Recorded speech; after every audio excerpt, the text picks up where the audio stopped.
I thought I'll throw this one in because being on the ground and someone over you is a really bad place to be, whether you're male or female, but specifically if you're a female, I think there's a lot of intimidation there. Being male, there's a lot of intimidation for me and some of my students in law enforcement. It's terrible for them to be on their back and being overwhelmed. So we're going to take a look at this and see. Right now, I'm going to give the secret away. She's going to use 2 spears for the full spear, 2 half spears for a full spear. It's going to be the same faith in physiology.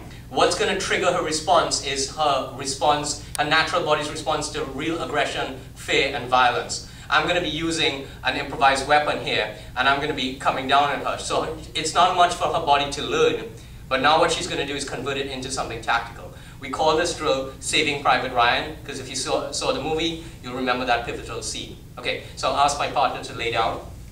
Okay, and so I take a mount position. Now from here, I want to make sure that your partner, the bad guy, is really not trying to do stuff like this, because what we want to replicate is a real attack. So someone who's on top of you, and this stuff has gone really bad, you would agree, for us to be in this position. So what I'm going to do is when I come in, I'm going to replicate all the stimuli of a real attack, which is the breathing, the grunting, the increased picture. So it's going to be like this, and you can see what happens to her. There's a change in her face, there's a change in her hands, and she's reaching out there. What I wanted to do is to get to that position, and you guys are going to see the strength of that position. So we go a little slow now. It's going to look like this. Right from here, we're going to take the wrong position or the less desirable position and say if she goes with the arms, the elbows straightened out, it still prevents her from getting hit. But look at what happens when I want my knife back. I get it back and then she has to deal with it again. So we're going to go to outside 90. So she gets up to outside 90. Good. There's a bend there, which means it's outside 90. So it means when I pull away, she can come with me, and that's part of her defensive strategy. As I'm pulling away, she can bridge, she can roll, she can get out of this position.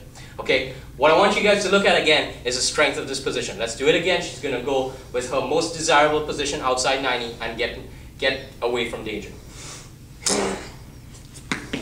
And in this position, you can see, as much as I'm talking and demoing, that she's holding my entire weight.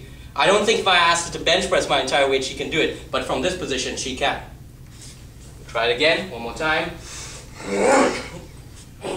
And from here, she can do a lot of things which we're going to put together for you guys in a later drill.